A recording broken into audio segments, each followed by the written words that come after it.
A dry, dusty wind creeps across the ground, scattering the traces of old battles.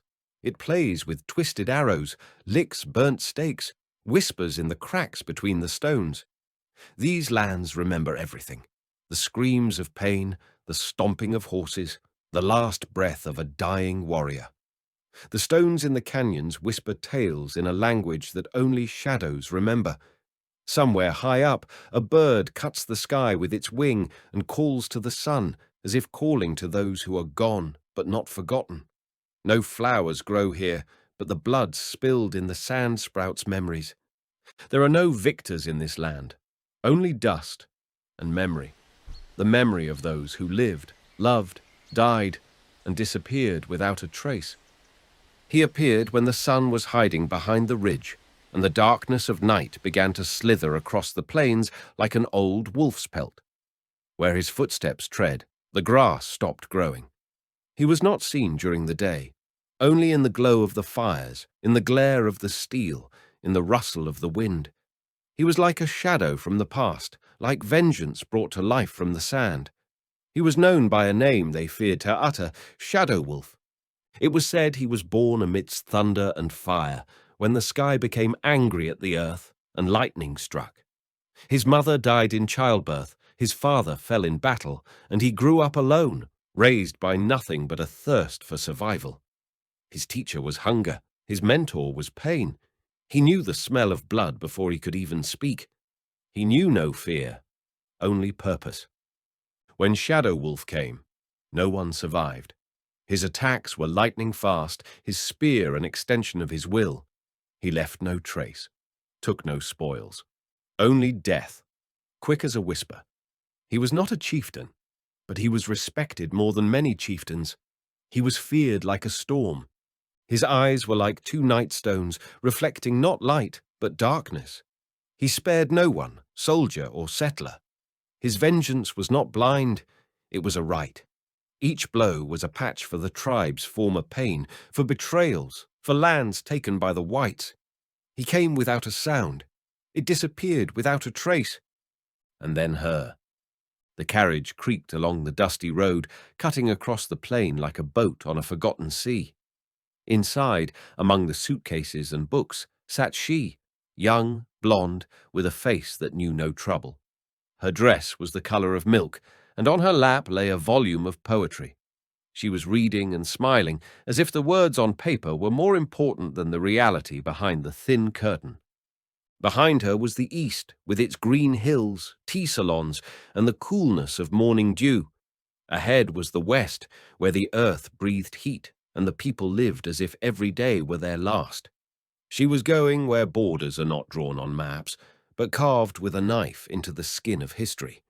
She didn't know what fear smelled like, but this land was ready to teach her.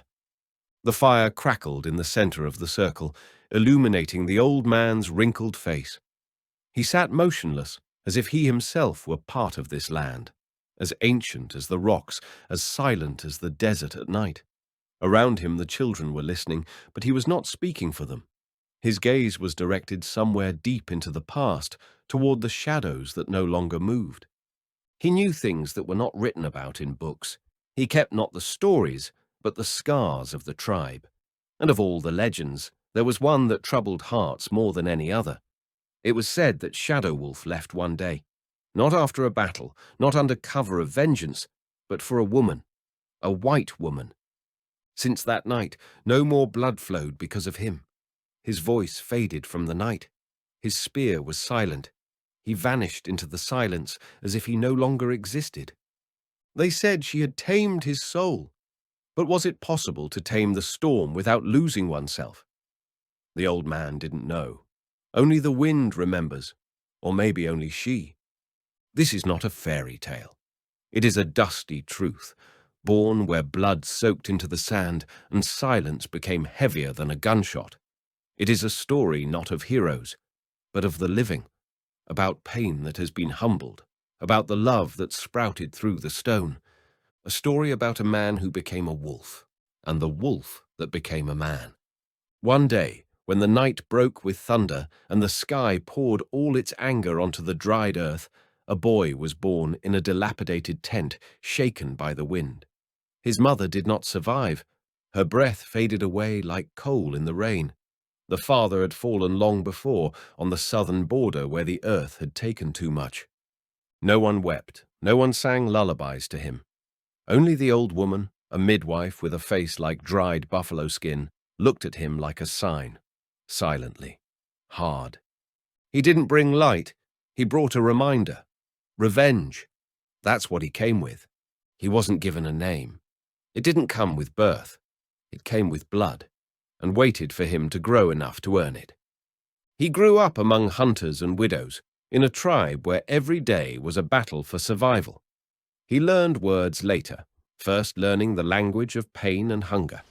As a child, he watched hunters butcher an animal and learned the skill before he could speak his name.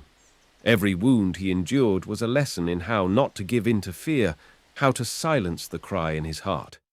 The other children shunned him. His eyes were too harsh for their games. They were afraid, and he couldn't back down.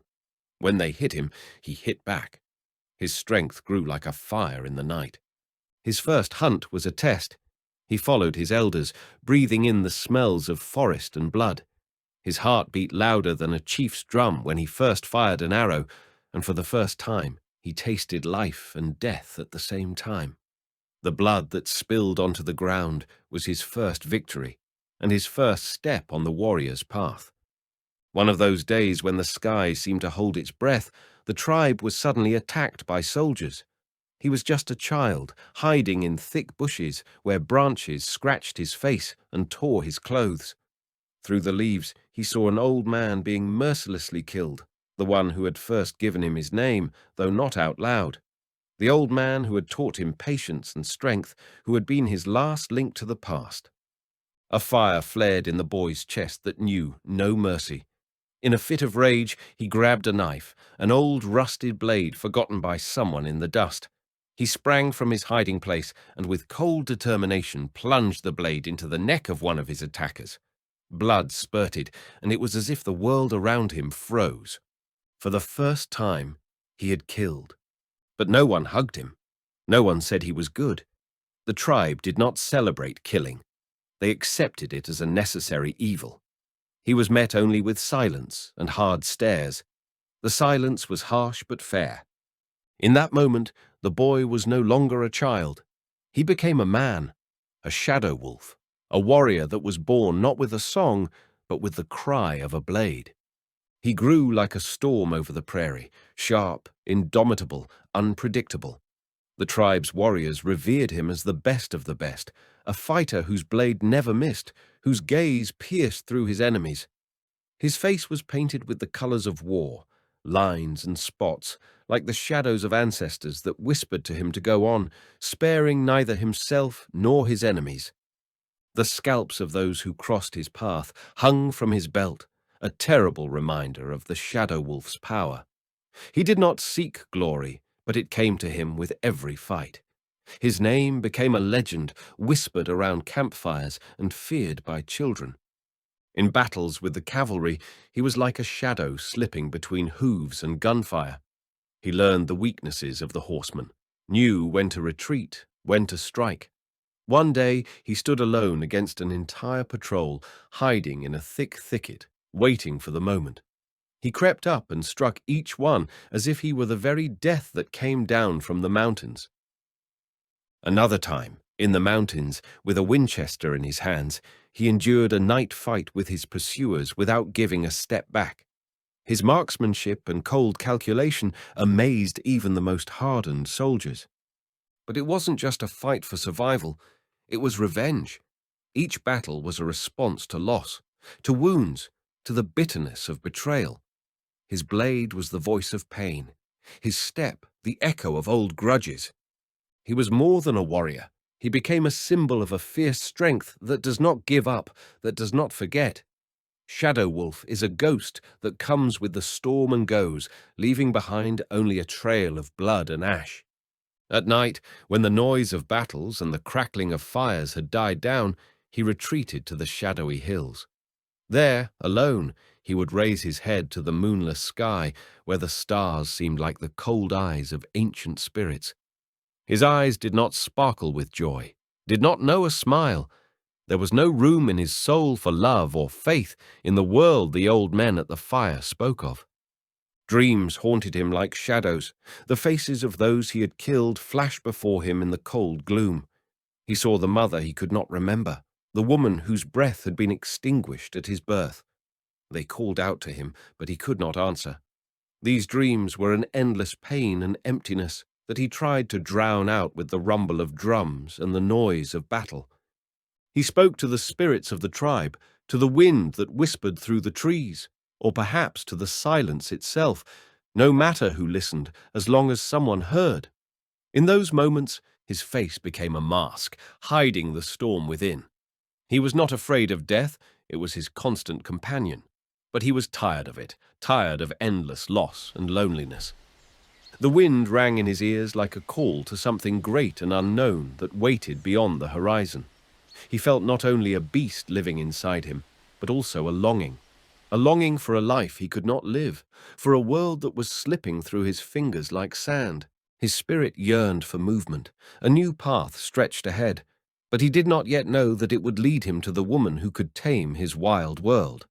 There was an oppressive silence all around, a harbinger of the storm that would change everything. He raised his spear one last time, like a lone warrior ready to face the unknown. He was born to be a warrior, but one day fate would call him by a name he did not yet know. The wheels of the wagons creaked and rattled, kicking up clouds of dust on the tired faces of the travelers. The sun baked mercilessly over the vast expanse where the land seemed scorched and abandoned. In the distance on the horizon stretched the chilled mountains, like silent guards watching every step of the caravan. Inside, there were quiet conversations, laughter, and sounds of life that seemed out of place in this harsh land. Men and horses, weary from the long journey, hoped only for the approach of evening and rest. But this shaky silence was deceptive. From behind the cliffs, where the rocks were exposed by sharp, jagged teeth, suddenly came the whistling of arrows, sharp and piercing, like the shriek of wind tearing through dry bushes. Flames of panic flared among the travelers as shouts and the rumble of falling wagons were heard. The blast of gunfire and the clang of weapons flooded the familiar sounds of the road. The Apaches, like shadows merged with dust and fire, attacked with ruthless fury. They appeared and disappeared between the rocks like ghosts, leaving no chance of escape. Shadow Wolf, a warrior without fear, led the attack with cold calculation. His eyes, dark as night, aimed his arrows with precision, tearing apart the silence and the bodies of his enemies. Not a single breath, not a single movement escaped his attention. In the center of the chaos, he saw her, Alice McGrace, with blonde hair tangled with dust and terror. She did not scream, did not thrash about in panic, but only stared with firmness and silent power. His decision was instantaneous. She would become a prisoner, but more than that, something else, something more meaningful. Taking her under his arm, Shadow Wolf disappeared with her into the depths of the mountains, leaving behind a broken caravan whose path had changed forever in that fateful moment. Alice stood as still as a stone statue, surrounded by alien dust and stares. Her blonde hair, braided into a neat braid, contrasted with the dirt and blood that covered the faces and bodies of those who now owned the land. Her white dress, once clean and delicate, was now wrinkled and stained. But in her eyes burned an unwavering hardness, a look that knew no fear and recognized no slavery. When Shadow Wolf had first met her gaze, there had been no words in that silent battle, only an involuntary acknowledgement of strength. He saw her not as a captive, but as an equal, albeit one locked in a cage of circumstance. His soul, accustomed to seeing only fear and submission, sensed something different, something unbroken, alive, arousing respect and strange pain. His resolve was unwavering. This woman would not be mere trophy or prey. She would become his wife, not for the sake of weakness, but for the strength that awakened in him what had long slumbered. In her eyes he saw a challenge and a hope that he realized could tame even a soul as wild as his. As they stepped into the tribe's camp together, looks greeted them with a varying mixture of surprise, disbelief, and quiet admiration. Whispers spread like the wind between the pines, and everyone realized this woman would change many things, not just because she came from a foreign land, but because she was a sign of change that no one was ready to accept. Alice knew her life had changed forever. The weight of captivity pressed down on her shoulders, but her spirit remained unshaken. Fear was building inside, quiet, cold as the night wind, but it did not overshadow her determination to preserve her honor and dignity. She knew that obedience meant death to the soul, so she had to stand firm, despite everything. In a new world full of alien customs and attitudes, Alice found support in the few who shared her loneliness. The women of the tribe, watching her, did not immediately recognize her strength. But even without words, through looks and gestures, there was an invisible bond, an understanding that she would not be a victim, but an equal. Her whole appearance spoke of steadfastness. She did not scream, she did not beg for mercy, she did not hide her eyes. On the contrary, she looked straight into the faces of those who considered her a prisoner. That look, full of quiet defiance, touched even Shadow Wolf himself. He saw in her not just a woman captured, but a strong person, capable of withstanding any storm. Every action she took, every silent struggle against circumstance, it all changed his inner world. He began to realize that captivity is not always a shackle, but sometimes the beginning of something new, something that can change even the most brutal warriors. Alice became for him neither enemy nor prey, but a mirror in which he saw his own soul, a wild beast, thirsty not only for blood, but also for peace. Shadow Wolf watched her from the shadows like a strange bird caught in the net of a wild world. In her movements, in her gaze, he sensed something different. Not fear and submission, but a steadfastness and light that seemed foreign to these desolate lands. She was like a quiet spring in the midst of an arid desert, and it was beginning to change him. His heart, long burned by war and death, began to slowly soften. The inner turmoil grew like a quiet rustle of wind that even the loudest battle could not drown out. He saw how her world, full of books and hopes, seemed distant and unattainable, but it was this world that drew him in, like fresh water draws a thirsty traveler. His chapters pierced with thoughts of how their destinies intertwined, like two streams that seemed different but carried the same force.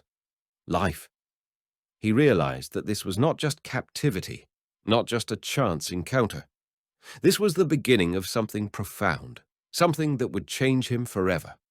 War and peace, blood and hope, all merged in the mute song of the wind, bringing a change that no one could stop. The Apache camp lay at the foot of the red rocks, the dust mingling with the smoke from the fires, the smell of burning grass weaving into the night air. The crackling of dry twigs, the flickering of the fire, and muffled voices created a strange, almost ghostly atmosphere.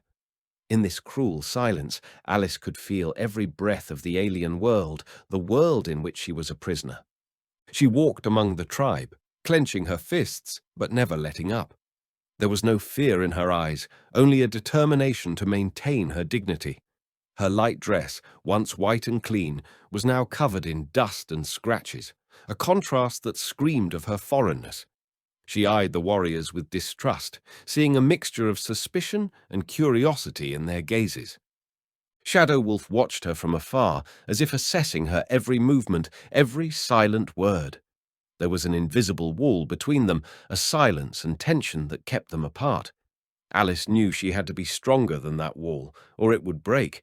But even in this world, where survival meant constant struggle, she felt the coldness of loneliness and homesickness.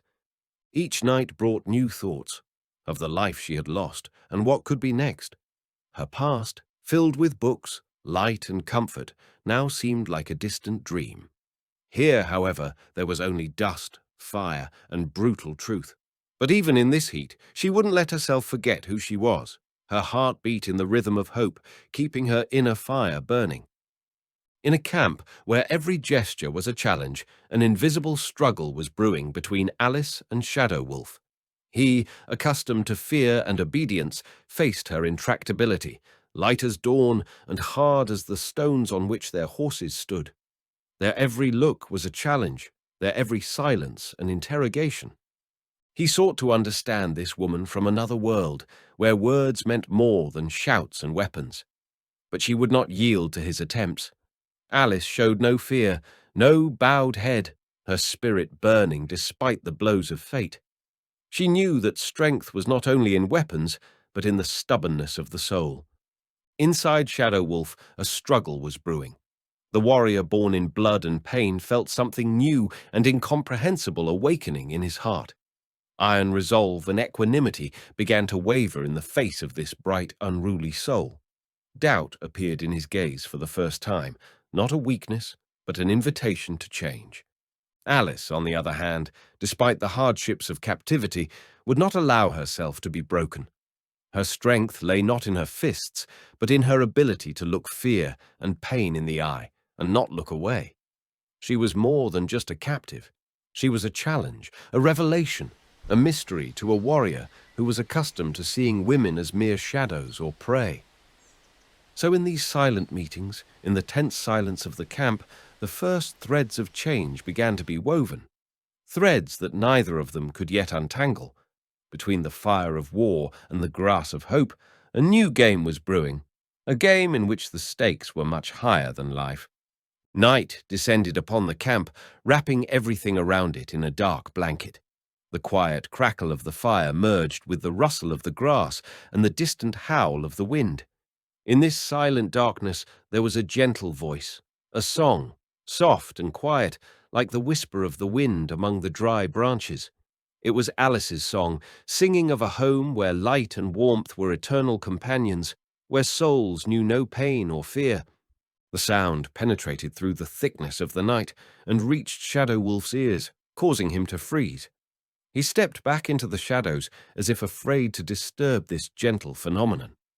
Something trembled in his chest, something long forgotten and hidden under the weight of war and death. Memories came in waves, the warm sunshine, his mother's soft voice, the quiet evenings by the fire that now seemed a distant dream. Instead of the usual cruelty, there was a new tenderness, not a weakness, but a quiet strength that he did not yet know how to accept.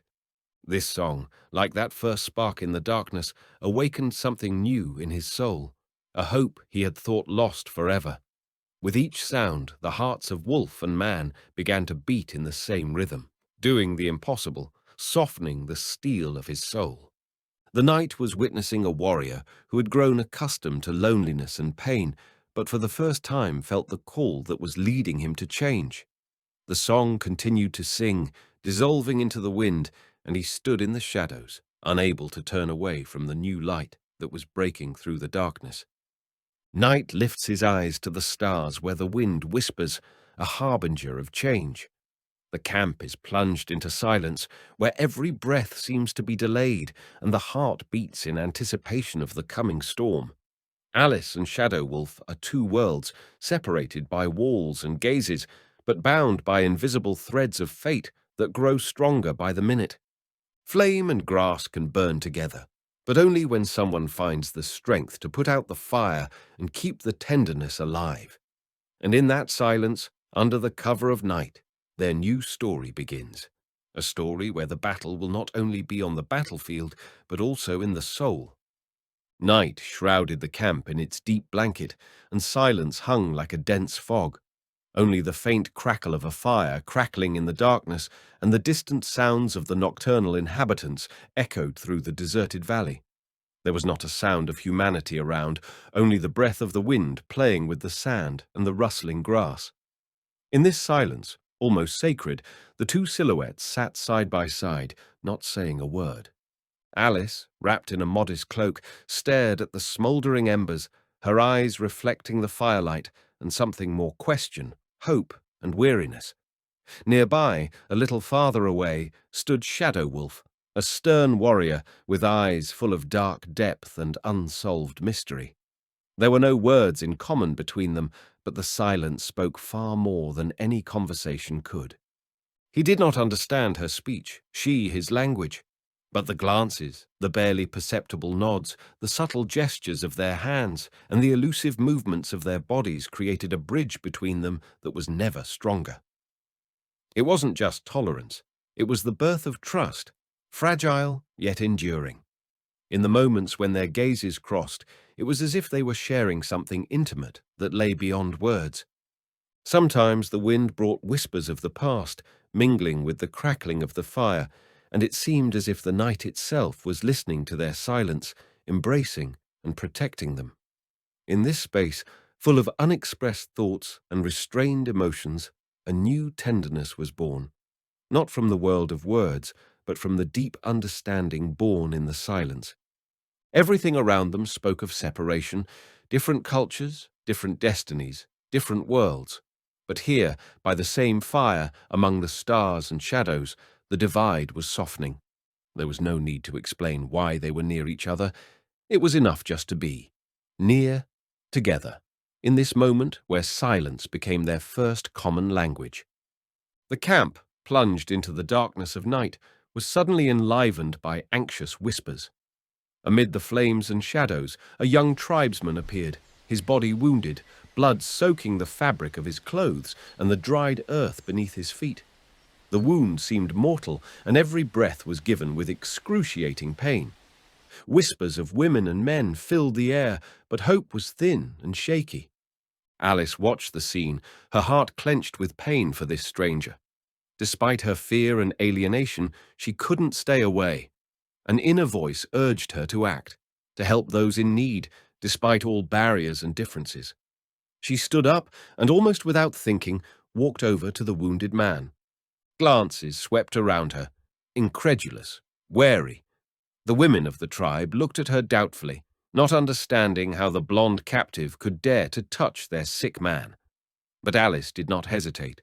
Her hands, though unaccustomed to such trials, did their work. She cleaned the wound, applied herbs and bandages, applying the knowledge she had gained from books and her own experience. Shadow Wolf stood to the side, watching silently. His eyes, usually cold and impenetrable, were fixed on Alice's actions with genuine interest. In her movements, he saw not just a captive, but a person capable of bringing light even in the darkness of his world. In her compassion and strength, he felt the breath of something new, a life he had long thought lost. That moment became an invisible bridge between them, between warrior and woman, between fear and trust. Through the simple act of helping, the walls of misunderstanding crumbled, and a dawn of respect and mutuality began to sprout between their souls. After the wounded Apache was rescued, the camp was relatively quiet. But a new phase had begun for Alice and Shadow Wolf, trying to understand each other without words, through simple language. She took a few pages from a book she secretly kept and tried to explain the meanings of simple words. Water, fire, earth, sky. Slowly, with patience, she repeated the sounds, pointing to the objects around her. His eyes scrutinized each movement, but understanding was elusive at first. He responded by uttering sounds like the whisper of wind or the crackle of fire, and then pointed to objects in his world, trying to convey their meaning with words in the Apache language. The moments of learning were filled with both amusement and touching. Sometimes he and she misunderstood each other, laughed at their own attempts and mistakes, and sometimes they were silent, just watching. This silence was filled with a new intimacy, a silence in which trust was born. Alice noticed him gradually opening up, something softer than the usual hardness in his eyes. For the first time, the Shadow Wolf was allowing himself to be an apprentice, for the first time accepting not only the lessons of combat, but the lessons of understanding. For both of them, language was becoming a symbol of a new bond, a bridge between two worlds that had seemed so distant and hostile. He taught her the words of his land, she the words of her civilization. Together they were building an unwritten history that promised to change their lives. Nights at the camp became special. Silence all around, only the slight crackle of the campfire and the whisper of the wind seemed to fill the air with the anticipation of something new. Alice and Shadow Wolf sat side by side, looking at the vast starry sky, which to him was both familiar and mysterious. She drew simple patterns in the sand, silhouettes of trees, river currents, strange symbols that told stories from her world. Each movement of her hand was like a word, and each word was a key to new worlds. She told with gestures of books she had carefully kept, of faraway places where cities were made of stone and glass, where people spoke languages he did not understand. Shadow Wolf told the legends of his people in response, not with words but with movements. A slight tilt of the head, a wave of the hand, sounds like the whisper of the wind and the roar of a lion. Each legend was a living breath of his ancestors, each movement a memory he carried in his heart. In these nights without words, they learned to understand each other more deeply than words could allow. Where language barriers seemed insurmountable, hearts opened, and then a true connection was made. And in that silence, in those starry nights, they became closer than they had ever thought possible. Sometimes a glance was enough to read the whole story that 1,000 words could not tell. For understanding is not just speech, but what happens between souls when they open up to each other. The night gradually receded, giving way to the first light of dawn. A thin, pinkish glow touched the horizon, waking the world from its long sleep. Alice and Shadow Wolf's eyes reflected that light, fragile but hopeful. The silence around them did not seem empty now, but filled with the promise and expectation of change. Something new had grown between them, despite all the trials and silence, trust, strong and sincere. When words are no longer necessary, it is where hearts are open to each other that true intimacy is born, quiet and deep, like life itself. The shadows over the camp were thickening, like the harbingers of an impending storm. Tension was in the air, talk of white warriors moving back into Apache territory. The dusty trails were filled with rumors, whispers, premonitions of cruel retribution. Elders gathered around campfires, their gazes stern and unyielding. The hunger for vengeance was burning in the hearts of the tribe. Sacrifices were needed, blood to wash away past wounds. In this dark maelstrom, Alice became the symbol of everything the tribe hated. White poison, alien and dangerous. Her blonde hair and sheer dress seemed a bright spot against the dark earth and the gloom of war. For many, she was the embodiment of threat, a reminder of those who had come to destroy their world.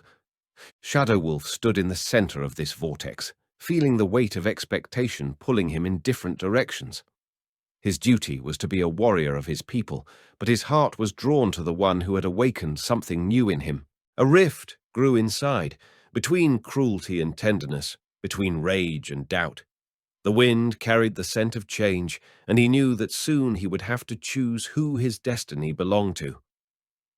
Shadow Wolf sat alone at the edge of the camp, watching the fire that cast dancing shadows across his face.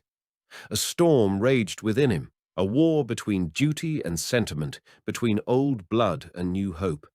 Tradition demanded his unquestioning loyalty to the tribe, his readiness for revenge and sacrifice.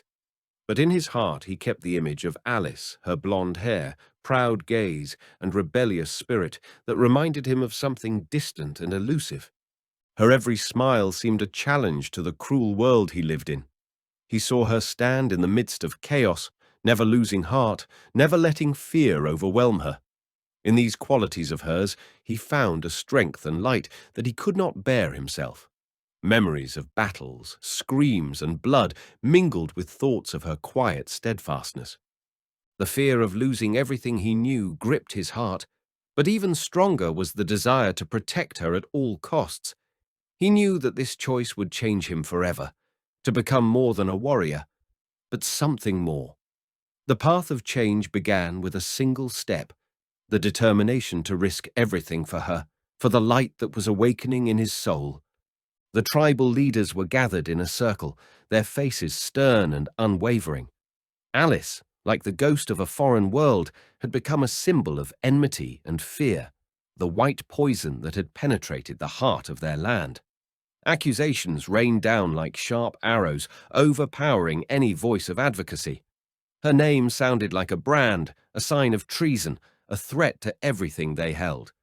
The discussions dragged on for a long time, filled with anger and anxiety. Each warrior knew the cost of revenge and the order that needed to be restored. Execution seemed inevitable, a purification ritual for the tribe to regain strength and unity. A tense silence filled the camp as they prepared to execute the sentence. The flames of the fire cast prickly shadows on the ground, reflecting the fear and despair that grew in the hearts of both of them.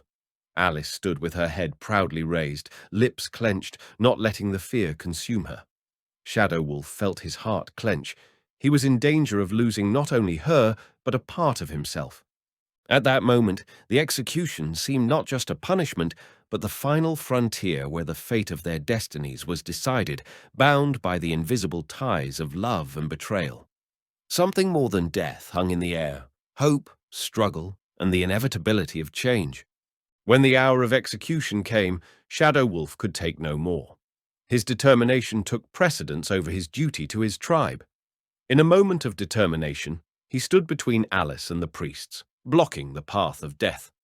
His eyes, cold and unyielding, cut through the darkness of the camp, and the silence that hung around him was louder than all words. Without further explanation, he grabbed Alice's hand, a gesture full of strength and promise. At the same second, shouts rang out, and the stomping of fleeing warriors was heard. The chase was on. Ahead were the sounds of the tearing silence of the night, the crunch of twigs underfoot, heartbeats comparable to the rumble of war. Every step was filled with fear and hope. Shadow Wolf led her confidently through the dark wilds, avoiding traps and ambushes. In the distance were the voices of pursuers, and their flames of campfires shone brighter than ever. Battles with nature and people merged into one, but he couldn't afford to stop. Every moment was a test, the lines between life and death shrinking around them. Finally, hidden in the mountains, they stopped to catch their breath. A new journey was beginning, a journey between two worlds where love and war intertwined in a complex and dangerous game. He looked at Alice, seeing her not as a prisoner, but as an equal, a companion, and perhaps a hope. The forest welcomed them as it welcomes all living things that seek shelter. The tall pines creaked in the wind, the shrubs whispered underfoot, and the animals, foxes, deer, martens, hid in the shadows, not disturbing the strangers. They found a secluded spot on a slope where a stream meandered through the grasses and built a primitive dwelling of twigs and bark. The shelter was lost in the greenery by day and blended into the blackness at night. Their days formed a quiet rhythm. In the morning, he would check for tracks by the water. She would gather dry branches and wild herbs.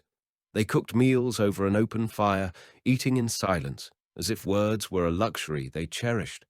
Sometimes she washed clothes in the icy stream. Sometimes he returned with a rabbit or a bird. There was caution in every movement, awareness in every look. But in that caution was born freedom. There were no more chains, no more tribe, no more caravan, no more sentences.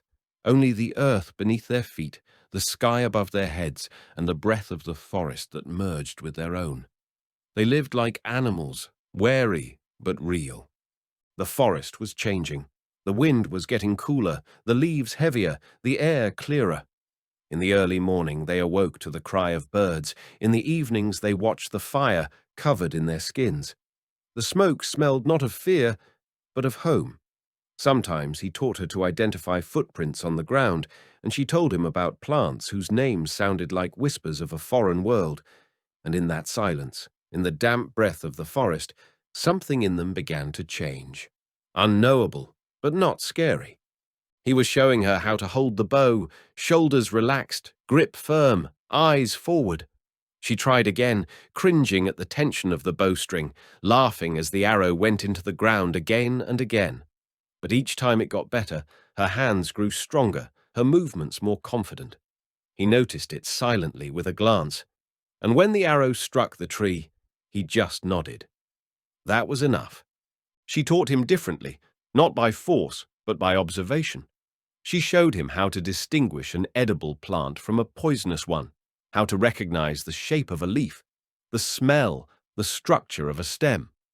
He listened attentively, keeping every word as a piece of a foreign world opening up from within. Sometimes she drew leaves in the sand, made notes with charcoal on the bark. He kept them in a dry bag, like maps of a new land. Sometimes they competed. Who could start a fire faster? Who could find a water source first? Winning didn't matter, but the laughter that was born in the process was a new sincerity. He laughed quietly, as if remembering how to do it. Not loudly, not habitually, but easily, almost with amazement. He began to tell her about the footprints, not with words, but with hand movements, glances, outlines in the air. She reached for him like the sound of a new melody. They were learning from each other, not for survival, but for understanding. And it was not just a connection between them, it was taking shape in the tired palms of their hands, in the sparkle in their eyes. In this new rhythm, in lessons without teachers and students, the world began to sound different. It was as if nature was speaking through them, telling them that every step was an opportunity to get closer. Sometimes at night he didn't sleep.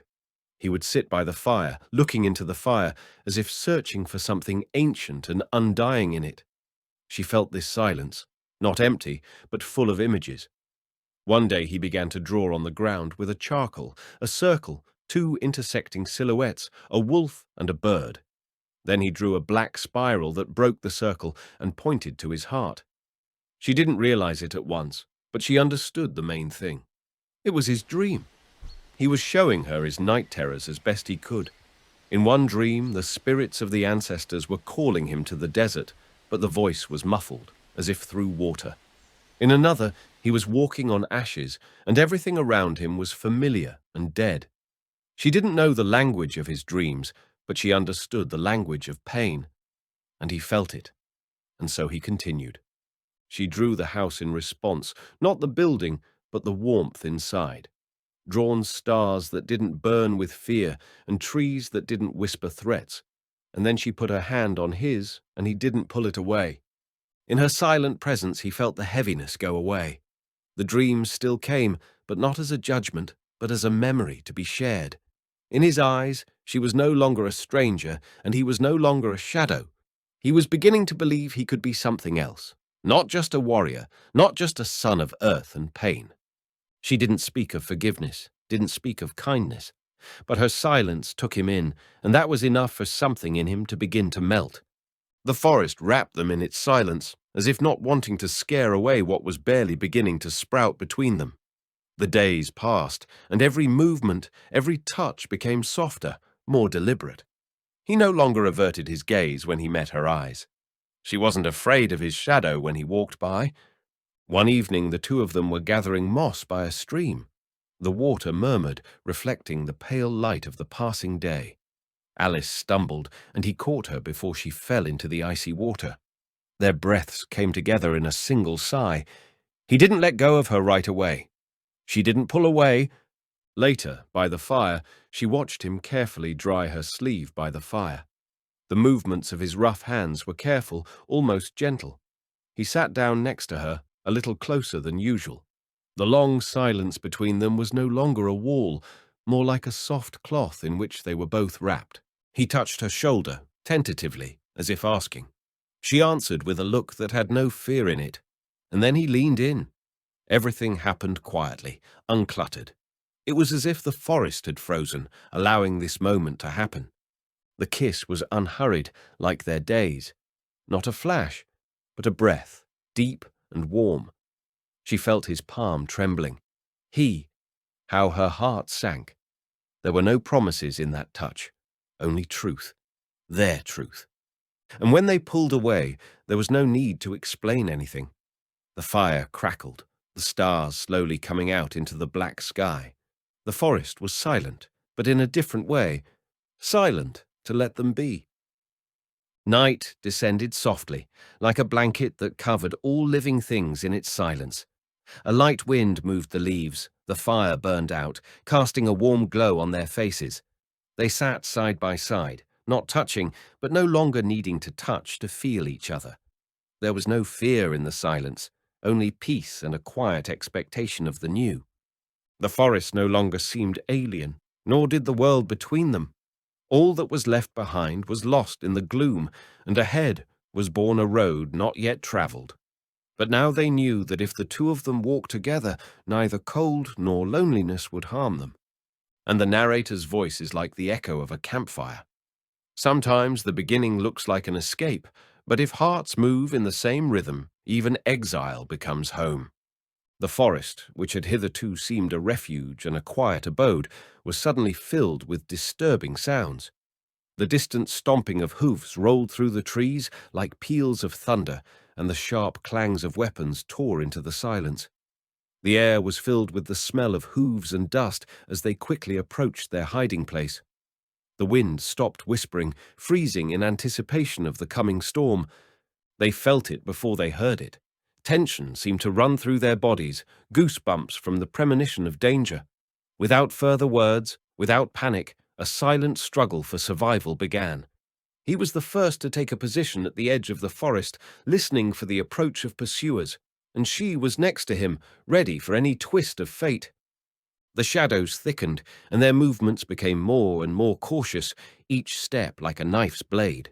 Attempts to hide among the dense bushes and intertwined roots seemed futile. The rumble of approaching horses and the voices of pursuers cut through the night darkness like splintering ice. The sounds came closer and closer, and a sense of hopelessness cut into his consciousness like cold steel. They were trapped between the trees and the swamp, squeezed by time and circumstance. His eyes searched for a loophole, a weak spot in the enemy's formation. Her heart was pounding, but her breathing remained steady, as if there was no room for fear in the depths of her soul. The decisive moment was coming, before the battle, when every moment could be the last and every movement fateful. Through the dense foliage the horsemen cut through, and the forest, once their protector, now became the scene of confrontation. They were ready, not just to survive, but to fight for what had become their new meaning, for the fragile hope that now bound them together. Through the darkness of the forest came sharp flashes of movement as he dashed toward the danger like a shadow, fighting not for life, but for death. His body was tight with tension, every movement a sharpened blow, every action an effort to protect what was sacred to him. He moved swiftly and fearlessly, fending off the pursuers' attacks as if in a dance where every step was a struggle for survival. Nearby, she, newly empowered, picked up her bow, the instrument that had become her weapon and defense. Her hands, though unaccustomed to warfare, aimed arrows at the approaching threat. Each shot was an exhalation of determination, each pull of the bowstring a struggle for him and for herself. The sound of gunfire ripped through the silence of the night, and the rustle of enemies interspersed with the crack of pierced arrows. The whirlwind of battle wrapped around them, and time seemed to slow down, like in dreams of battles. The sounds of horses, the crunching of twigs underfoot, swords striking and bows shooting into the darkness all merged into a single symphony of survival. They moved as one. He covered her, she supported him, and in this chaos came an invisible union born of fear, trust, and strength. In their every look, in their every touch, an unshakable certainty. They were together, no matter what. The enemy was strong, but they were stronger. Their hearts beat in unison, and the wild call of the forest seemed a blessing that gave them strength to go on. In this fleeting encounter with death, their true nature was revealed, not just captives and pursuers, but two people who had found in each other a home and protection. They were prisoners, bound by the chains of circumstance and the will of others. The white camp that had once seemed to her a symbol of order and salvation was now a place of confinement and betrayal. The prickly wind slashed her skin, mixing cold with the weight of hopelessness. But inside Alice burned an unwavering determination, not to submit to fear and return to a life that had long since ceased to be hers. Her gaze was hard and unwavering, reflecting an inner strength born not only of struggle, but of love. She heard threats, words, promises, all of it shattered against the wall of her choice. Freedom, however fragile, was more precious than any safety under the oppression of the past. The love that flared between her and Shadow Wolf became her shield and sword. Amidst the noise and chaos of captivity, her silent protest resounded. Her refusal to give up her former life, her refusal to be the object of fear and hatred. Every step, every glance toward the camp was filled with an unshakable faith that there was another way, a way where fetters and prejudice had no place. She had chosen to be herself, no matter what, and that decision was awakening a new strength in her. In this way, a fire of hope was born in the captive's heart that could not be extinguished by walls and chains. Though the future remained unknown, her spirit was free. Free because love and her inner core were stronger than threats and fear. Night enveloped them as they raced away from the camp, leaving chains and voices behind.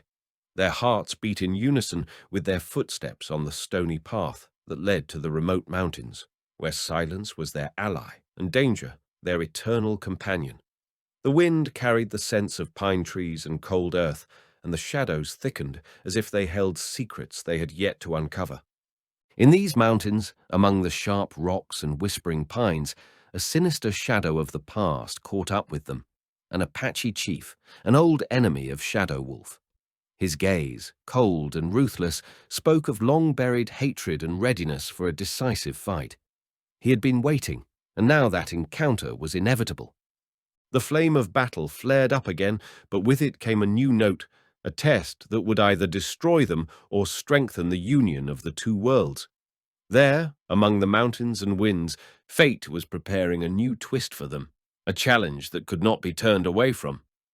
And as the stars twinkled above them, they knew that there was more than a fight ahead, but an opportunity to realize what they had become and what they could become together. Shadow Wolf stood at the edge of the rocky clearing, his gaze piercing the horizon where the pale streaks of dawn met the heavy shadows of the morning mist. Tension hung in the air, like a premonition of the coming storm that was about to sweep over everything, the tribe, the enemies, and himself. In that instant, everything that had seemed important until now was beginning to dissolve. The past was becoming too much to keep behind him. He thought back to the days when his life had been simple and clear, duty to the tribe, vows and traditions that seemed like strong armor. But now, looking at Alice standing beside him, he felt that armor cracked. She was a light in his dark world, a sign that something more than fighting and survival could be found. In her presence, for the first time, he allowed himself to dream of something else.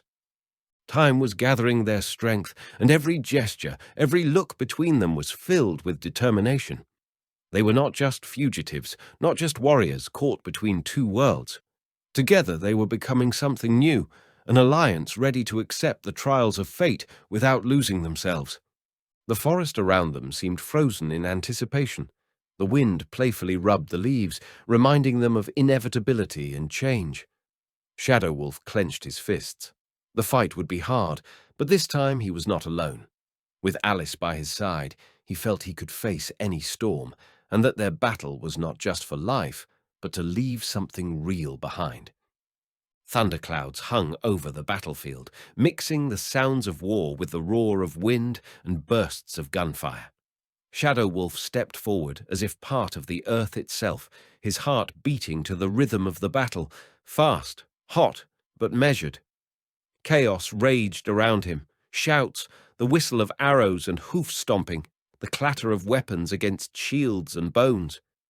He was fighting not only the visible enemy, a band of white warriors and a treacherous tribe that demanded his death, but also the shadows within him. Old fears, doubts, the heart-wrenching voice of duty. Every movement was calibrated to instinct, every blow a defense for Alice, who was at his side. She, like him, was not backing down. In her hands, the bow became an extension of her soul, precise, powerful shots that thwarted the enemy's plans and gave them moments of respite. Together they formed a united front, like two flames merging into a wave of fire.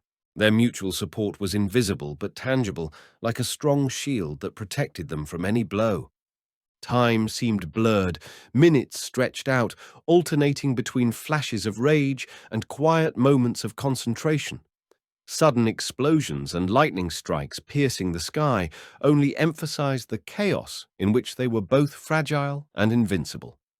Shadow-Wolf's inner world tossed between fear and determination, and Alice became his anchor, a sign that there was more than fight and destruction ahead. The battle was coming to a climax when, panting and bloody, they were finally able to meet each other's gaze, without words, with complete understanding. Here, amidst the noise of war, a new strength was born, not only military, but human. A strength that transcended pain and hatred, binding them together. In that instant, Shadow-Wolf realized this battle was not just a war for land or honor, it was a battle for their souls, for the right to be free and be together no matter what. After the last breath of the battle, there was a silence, deep and dense, as if the earth itself was holding its breath.